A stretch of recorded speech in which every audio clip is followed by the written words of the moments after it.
இங்கே பாருங்கள், இப்போது மோமோஸ் செய்கிறதுக்காக இப்போது மாவு பிசைஞ்சு வச்சுருக்கோம். இதை உருட்டி அப்படியே ரவுண்ட் ரவுண்டாக பூரிக்கு போடுற மாதிரி போட்டு இது உள்ளே வைக்கிறதுக்கான ஸ்டஃபிங் கறி வச்சுருக்கோம்.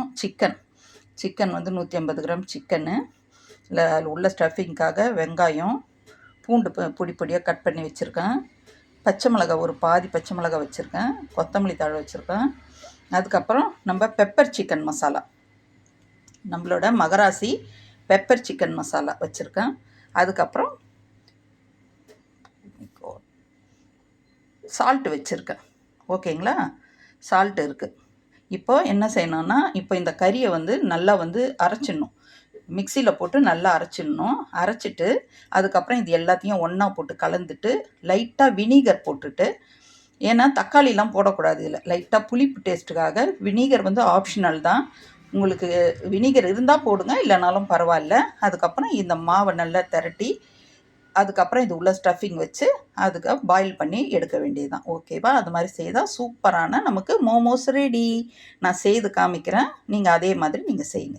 நம்மக்கிட்ட மோமோஸ் மாவும் இருக்குது, இந்த பெப்பர் சிக்கன் மசாலாவும் நம்மகிட்ட இருக்குது. ஓகேங்களா, வேணுன்றவங்க நீங்கள் ஆர்டர் பண்ணிக்கலாம். ஓகேவா, தேங்க்யூ. இப்போ பாருங்கள், கறி அரைச்சாச்சு. நம்ம கறி அரைச்சிட்டு வந்துட்டோம்.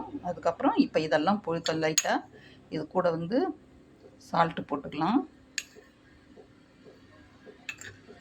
சால்ட்டு, அதுக்கப்புறம் இது கூட இது நம்ம இது கட் பண்ணி வச்சுருக்கோம் இல்லைங்களா, இது எல்லாத்தையுமே இதில் கூட போட்டுடலாம். இது கூட போட்டுட்டு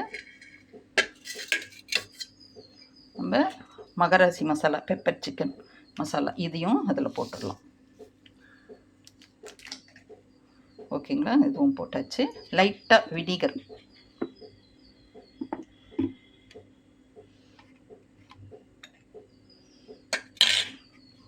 லைட்டாக ஒரு 1/2 டீஸ்பூன் அளவுக்கு வினிகர் போட்டுக்கலாம்.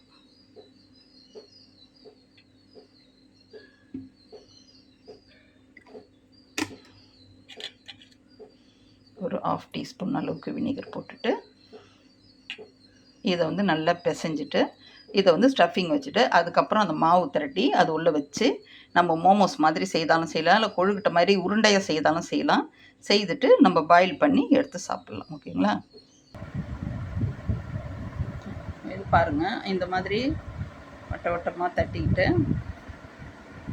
அதுக்கப்புறம் இங்கே நம்ம அரைச்சி வச்சுருக்கோம் இல்லையா இந்த ஸ்டஃபிங், இது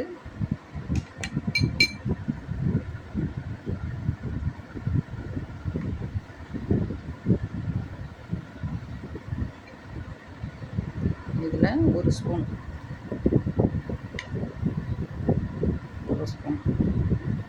அளவுக்கு வச்சுட்டு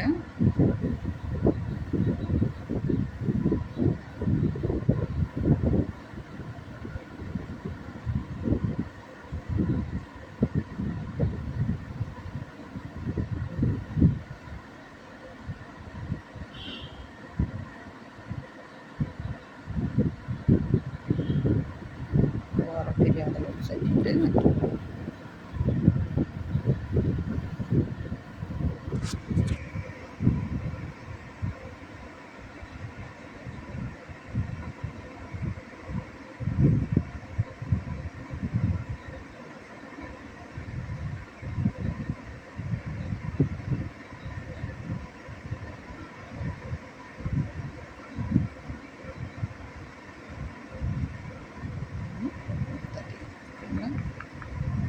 இந்த மாதிரியே இப்போ இங்கே இருக்கிறது எல்லாத்தையும் செய்து இதை வந்து இட்லி குண்டானில் நம்ம வந்து தண்ணி வச்சு அப்படியே பாயில் பண்ணிக்க வேண்டியது.